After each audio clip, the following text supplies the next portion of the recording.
بسم اللہ الرحمن الرحیم۔ اللہ تعالیٰ کے اسماء الحسنہ میں سے یہ وہاب کا وظیفہ بہت مؤثر اور برکتوں والا ہے۔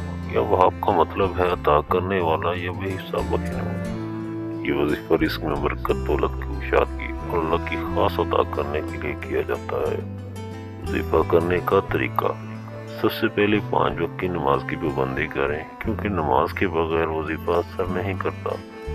رات کو عشاء کی نماز کے بعد تنہائی میں بیٹھیں، 11 مرتبہ درود شریف مثلاً درود ابراہیمی پڑھیں، پھر 300 بار یا وہاب پڑھیں، آخر میں دوبارہ 11 مرتبہ درود شریف پڑھیں۔ وظیفہ کے بعد اللہ تعالیٰ سے عاجزی کے ساتھ اپنی حاجت کے لیے دعا کریں۔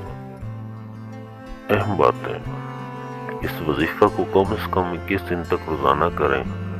رزق حلال کمائیں اور حرام سے بچنے کا خاص خیال رکھیں۔ یقین کامل اور دل کی خاصیت کے ساتھ یہ وظیفہ کریں۔ اللہ تعالیٰ آپ کو اپنی محنتوں برکتوں سے نوازے۔ آمین۔